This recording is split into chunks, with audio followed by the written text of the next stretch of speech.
오늘 우리가 읽은 마태복음 20장에 품꾼의 비유가 기록이 되어 있습니다. 이 품꾼의 비유를 통해서 하나님의 나라가 어떤 원리로 움직여 가는가, 하나님 나라의 원리와 또 우리가 하나님 나라의 원리에 맞는 신앙으로 어떻게 회복돼야 될 것인가, 이 부분을 좀 살피려고 합니다. 오늘 본문에는 우리의 관점에서 보면 독특한 주인이 등장을 합니다. 이 주인은 이른 아침 제3시죠. 오전 9시부터 또 정오, 오후 3시, 심지어는 포도원 일이 끝나기 직전인 오후 5시에도 장터에 나가 일꾼을 데려왔습니다. 그리고 날이 저물어 삭슬 주는데 우리의 생각에는 나중 온 자들은 적게 받아야 될 것이다 라고 상식적으로, 그리고 우리가 가지고 있는 보편적인 개념으로 이렇게 생각을 하는데, 아마 이 품꾼들도 동일한 생각을 했을 것입니다. 그러나 주인이 불러올 때는 한 데나리온씩 주겠다라고 약속을 하고 불러왔는데, 나중 온 자부터 주는데 한 데나리온을 주니까 1시간만 일하고도 한 데나리온을 받는 것을 보니까 우리는 도대체 얼마나 받을까라는 생각을 하게 된 것입니다. 오늘 이 사람들의 입장에서 보게 되면, 먼저 온 자들의 입장에서 보게 되면, 경제 논리로 따져보게 되면 이 주인은 굉장히 불합리한 사람입니다. 많이 일한 사람과 적게 일한 사람을 똑같이 대했기 때문에 불합리한 사람이고, 오늘날로 따지게 되면 노조가 일어나고 또 공정성시비가 붙을 수 있는 그런 충분한 사안이었습니다. 오늘 이 비유를 들어서 우리에게 뭐라고 하시는가 하면 천국이 이와 같다라고 하셨기 때문에, 오늘 이 비유 가운데 숨겨져 있는 하나님 나라의 원리를 알아야 우리가 건강한 신앙을 하게 될 줄로 믿습니다. 그러므로 오늘 천국이 이와 같다라고 하신 이 말씀을 또 살피게 될 텐데, 오늘 이 말씀과 맥락이 같은 말씀들을 주님께서는 19장 30절에서도 동일한 말씀을 주고 있습니다. 먼저 된 자로서 나중되고 나중된 자로서 먼저 될 자가 많으니라. 20장 16절과 19장 30절에서 먼저 된 자가 나중되고 나중된 자가 먼저 된다. 천국에서는 이와 같은 일들이 있다라고 이렇게 말씀을 하셨기 때문에, 오늘 우리가 천국이 어떤 곳인가, 내가 먼저 되었는데 내가 당연히 더 많은 것을 누릴 것이라 생각했는데 오히려 나중되면 어떻게 하는가, 천국은 먼저 된 자가 나중되는 경우가 있다라고 하셨는데, 내 신앙을 어떻게 가져야 내가 나중되지 아니하고 하나님 앞에 내가 인정을 받고 또 하나님 나라의 상급과 또 하나님 나라의 복을 누릴 것인가 라는 점들을 살펴볼 텐데, 오늘 말씀을 통해서 우리가 점검하고 회복해야 될 것이 무엇인가 하면 하나님 나라가 내게 오직 은혜라는 것을 점검하고 회복해야 되고, 또 오직 은혜이기 때문에 내게 있어야 될 반응은 오직 감사이다. 내가 은혜로 하나님 나라를 얻었으니 내게서 나오는 반응은 오직 감사해야 된다라는 것을 회복할 수 있기를 주의 이름으로 축복합니다. 그러므로 내게 은혜가 아니라고 생각되어지는 것, 원망과 불평이 있거든 천국의 삶에서 벗어났다라는 것을 기억하고 회복하고, 또 감사가 아닌 것들은 내게서 나도 모르게 툭툭 튀어나오거든 내가 하나님 나라에 맞지 않는 언행을 하고 있다라는 것을 기억하고 우리의 삶들을 하나님의 나라에 합당한 신자의 삶으로 끊임없이 전진해 나가는 복된 삶의 주인공이 되기를 주의 이름으로 축복합니다. 오늘 말씀에서 우리가 바른 신앙의 자리로 나아가는데 장애물이 되는 첫 번째는 무엇인가 하면 보상의식입니다. 우리가 신앙생활 할 때 가장 먼저 경계해야 될 것이 보상의식이라는 것입니다. 마태복음 19장 27절을 보면 베드로가 주님께 묻습니다. 보소서 우리가 모든 것을 버리고 주를 따라 싸운데 그런즉 우리가 무엇을 얻으리까? 내가 오늘 주님의 제자가 되었다라는 것에 대한 감사, 나 같은 사람이 어떻게 주님의 제자가 되었을까? 오로지 은혜이다. 내가 아무리 생각해봐도 내가 제자가 될 수 없는 자인데 하나님께서 은혜로 나를 제자 삼아 주셨다. 감사하다라는 이런 것이 아니라, 내가 주님의 제자가 되기 위해서 배도 버리고 어부라는 직업도 버렸는데 그러면 주님께서는 내게 어떤 보상을 주시고자 하십니까? 라고 묻고 있다라는 것입니다. 오늘 베드로의 이 질문은 지극히 인간적인 질문이기 때문에 우리가 인간적인 관점에서 보면 우리가 공감이 가는 질문이기도 합니다.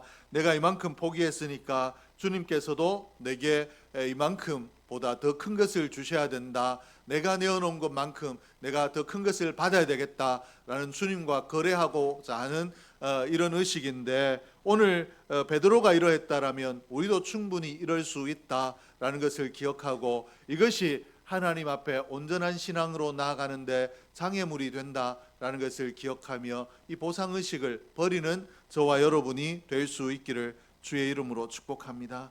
오늘 말씀 이전에 19장 28절과 29절에서 주님께서는 제자들에게 분명히 약속을 하셨습니다. 너희를 12보좌에 앉힐 것이며 너희가 버리고 온 것들보다 여러 배를 보상해 주겠다라고 하셨고, 또 영생을 얻게 될 것이다 라고 말씀을 하셨습니다.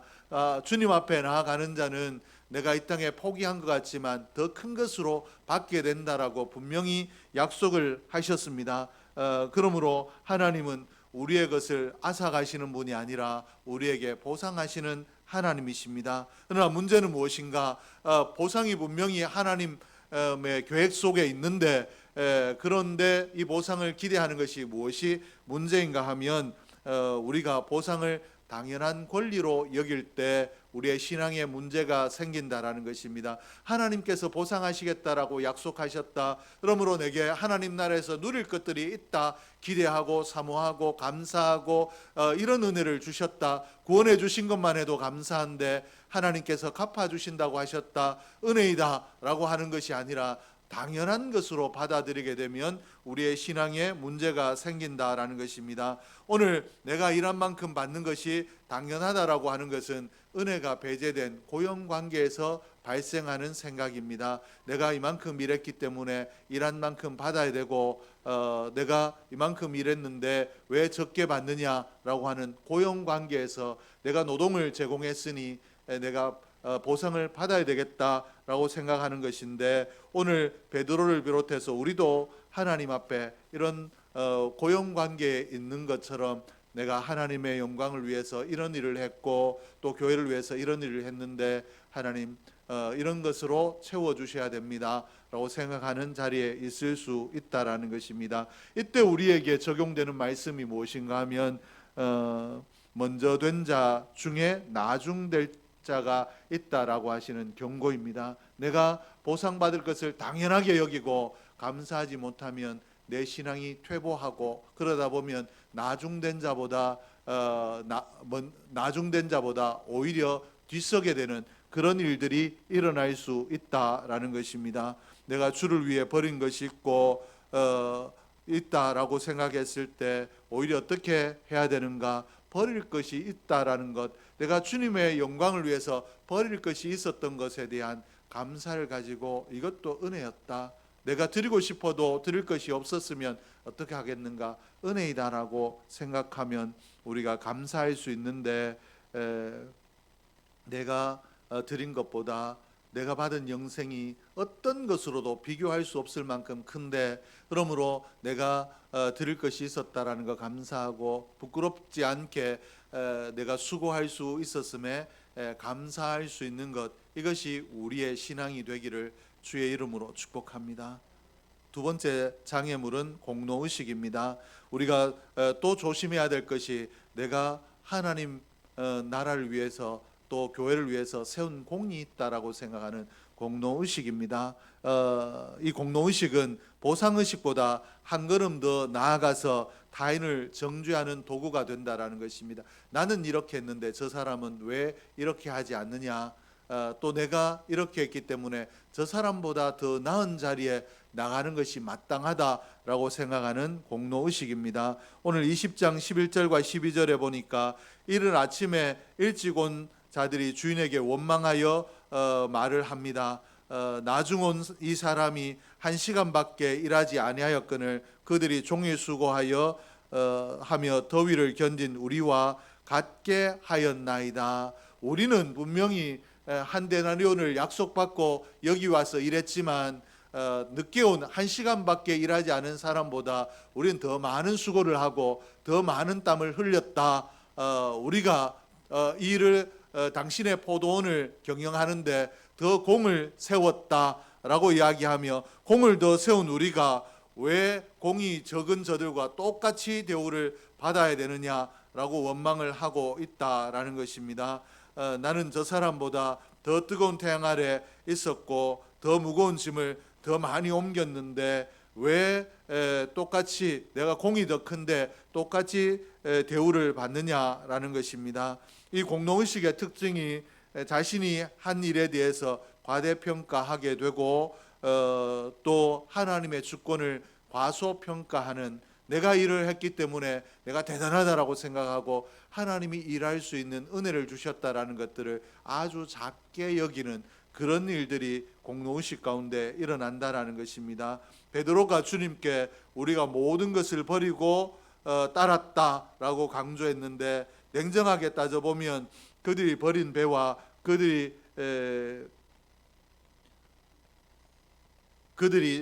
얻게 될 천국을 비교하면 비교가 되지 않습니다.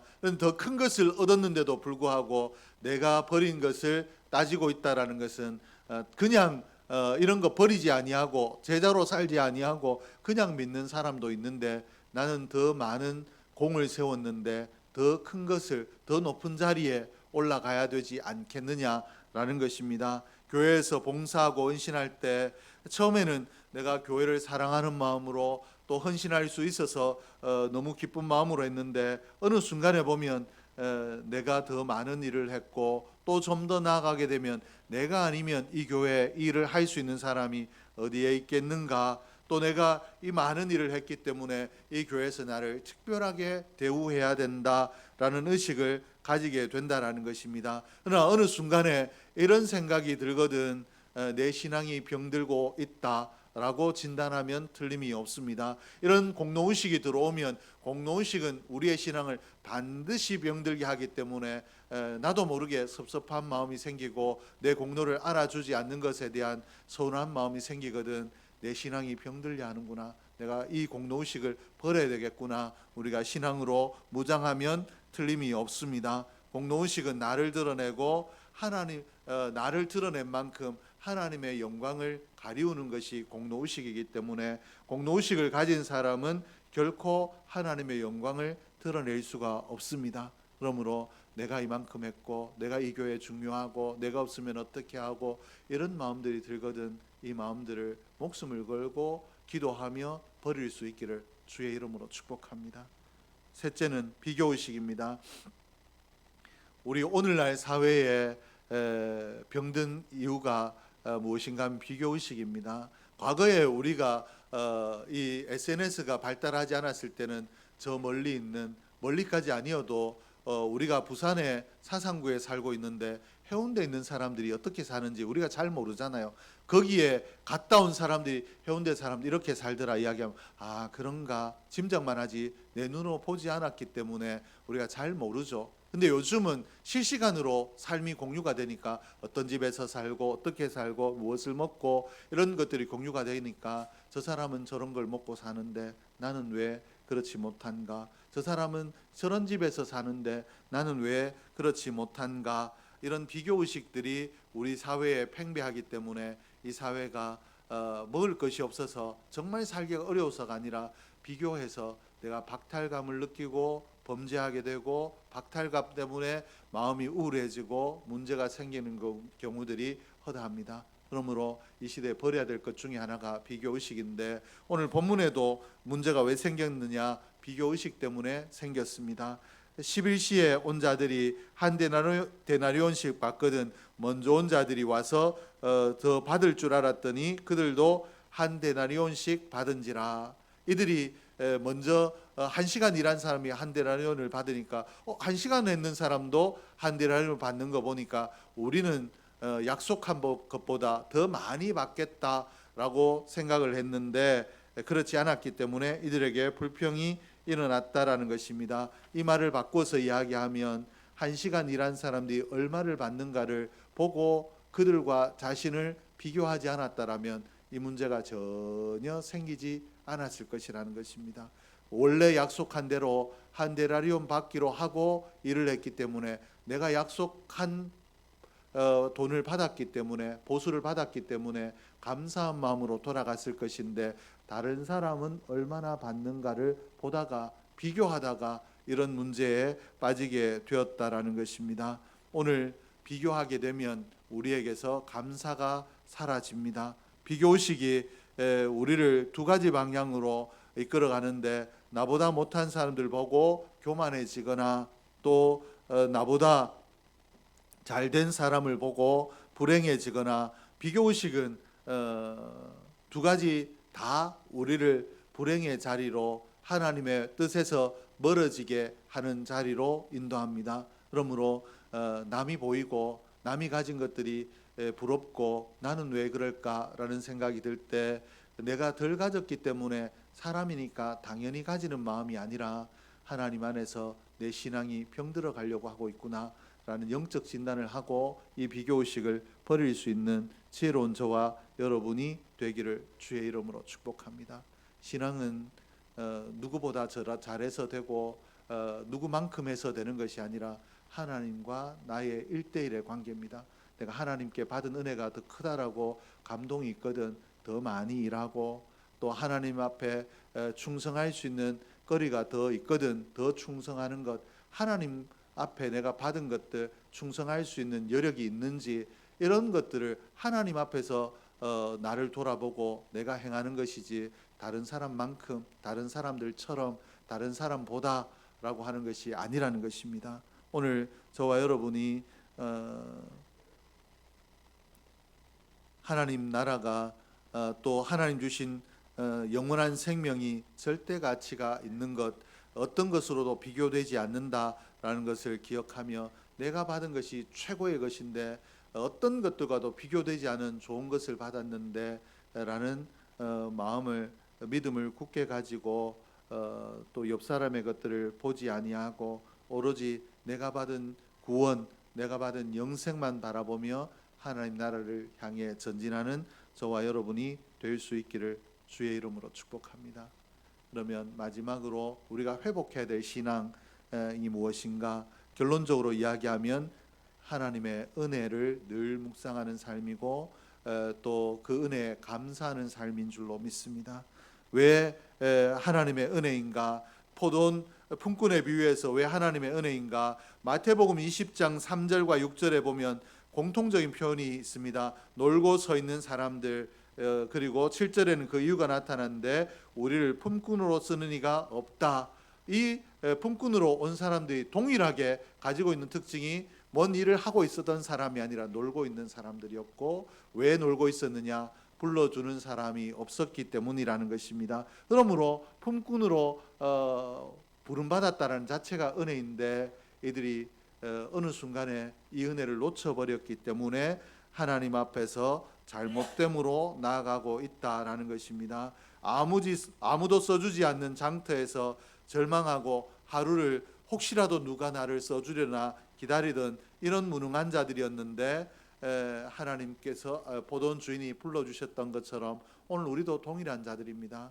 우리가 사망 가운데 허덕이고 우리의 구원의 길이 없어서 절망 가운데 있던 우리를 독생자를 보내셔서 구원의 자리에 불러주셨기 때문에, 우리가 이 땅에서 삶의 내용에서 어떤 일들이 있고 어떤 과정이 있고 어떤 비교했을 때 어떤 비교 되는 상황이 있다 할지라도, 우리가 정말 생명의 자리로 갈 수 없는데 생명의 자리로 불러주신 은혜, 내가 이 땅에서 당하는 어떤 것들과도 바꿀 수 없는 은혜를 내가 입었다라는 것을 기억하면 우리는 그 은혜에 감사할 수 있는 자가 될 줄로 믿습니다. 그러므로 늘 내가 부름받은 무익한 자였으나 생명의 자리로 부름받은 은혜 받은 자이다라는 것을 놓치지 않기를 주의 이름으로 축복합니다. 그리고 에베소 2장 4절 말씀에 뭐라고 하고 계시는가? 긍휼이 풍성하신 하나님의 우리를 사랑하신 그 큰 사랑을 인하여, 오후 5시에 와서 한 데나리온을 받은 이 사람이 왜 한 데나리온을 다른 사람과 똑같이 받았느냐? 주인의 마음에 일한 만큼 주는 계산이 아니라 긍휼의 마음이 있었기 때문에 그렇습니다. 이들이 놀고 있었다 그랬는데 이들이 놀고 있었기 때문에 분명히 또 가족이 있었을 것인데 이들이 가족들이 어떤 삶을 살겠는가? 오늘 이 돈을 받아가지 아니하면 이들이 어떤 삶에 처하겠는가? 주님께서 그들과 그들의 삶과 또 그들 배고픈 자녀들을 기억하시고 그들이 먹을 수 있도록 일용할 수 있도록 긍휼의 은혜로 한 데나리온을 줬다라는 것입니다.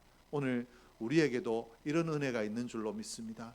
내가 공을 세운 만큼, 내가 노력한 만큼 하나님께서 고용관계에서 너는 이만큼 했으니까 3분의 1을 구원을 얻었고 너는 절반의 구원을 얻었고 너는 온전한 구원을 얻었다라고 하신 것이 아니라 우리에게 구원을 선물로 주신 줄로 믿습니다. 이것이 긍휼의 은혜인 줄로 믿습니다. 내가 구원 얻었다라는 것은 내가 무슨 은혜를 입었느냐, 내가 구원을 얻었다라는 것은 이미 긍휼의 은혜를 입은 줄로 믿습니다. 그러므로 그 긍휼의 은혜가 내게 있다라는 것을 기억하고 늘 감사할 수 있기를 주의 이름으로 축복합니다. 성경에는 바울이 어떻게 하고 있는가 하면 자기가 다른 사도들보다 더 많이 수고하였지만 내가 한 것이 아니요 오직 나와 함께 하신 하나님의 은혜이다. 내가 사도로 섬길 수 있었던 것, 수많은 고난을 당하며 하나님의 일을 할 수 있었던 것은 은혜 주신 하나님의 은혜이다 라고 이렇게 하나님의 은혜를 찬양했고, 또 욥도 수많은 고난 가운데서 내가 알몸으로 모태에서 왔은즉 알몸으로 돌아가는 것이 마땅하다라고 하고 고난 때문에 불평하지 아니하고 하나님을 찬양했습니다. 오늘 우리의 신앙의 자세가 바울과 같기를 주의 이름으로 축복합니다. 욥과 같기를 주의 이름으로 축복합니다. 바울 같고 욥 같기 위해서는 내게 있는 역사들이 오직 은혜이다라는 것을 기억하고 내가 습관처럼 버릇처럼 감사하게 되면 우리가 이와 같이 될 텐데 꼭 그렇게 되기를 주의 이름으로 축복합니다. 기도하겠습니다. 하나님 아버지 감사합니다. 하나님께서 오늘도 저희를 기억하시고 하나님의 기뻐하시는 은혜의 자리에 나와 예배할 수 있게 하신 것 감사합니다. 우리의 삶을 하나님께서 기억하여 주셔서 하나님 정말로 보상의식을 가지고 또 공로의식을 가지며 하나님 앞에 섰던 지난 날들을 하나님 회개하게 하여 주시옵소서. 또 비교의식을 가졌던 우리를 불쌍히 여겨 주시옵소서. 그러므로 하나님 정말로 이러한 것들을 버리고 오직 은혜이며 은혜 받은 자로서 나는 감사할 것밖에 없다라는, 오직 감사만 내 삶에 있어야 된다라는 믿음으로 무장하고 늘 은혜를 묵상하며 감사할 수 있는 우리의 삶이 되게 하여 주시옵소서. 하나님 오늘 주일 예배를 위하여 여러 모양으로 수고한 자들이 있습니다. 식사를 준비하며 청소하며 또 여러 모양으로 섬긴 손길들마다 하나님께서 은혜를 더하여 주셔서 하나님께서 보상하여 주신 것들로 넘치는 삶을 살게 하여 주시옵소서. 또한 하나님 앞에 육신의 연약함으로 은혜를 구하는 하나님 자들을 기억하여 주시옵소서. 특별하게 회복의 은혜를 더하여 주시되 지옥순 집사님 또 몸이 불편한 중에서도 하나님 예배를 귀하게 여겨 예배 가운데 나왔사오니 하나님께 깨끗하게 치료하여 주시옵소서. 또 하나님 앞에 예배드리며 십일조 드리고 감사함을 드리며 각종 예물 드린 손길들이 있습니다. 하나님께서 그 믿음을 받으시고 갚아주시되 30배, 60배, 100배의 복으로 갚아주시옵소서. 지금은 우리 주 예수 그리스도의 은혜와 아버지 하나님의 사랑하심과 성령 하나님의 위로교통 역사하심이 오직 은혜인 줄로 알아 날마다 감사하며 늘 감사하며 오직 나는 감사만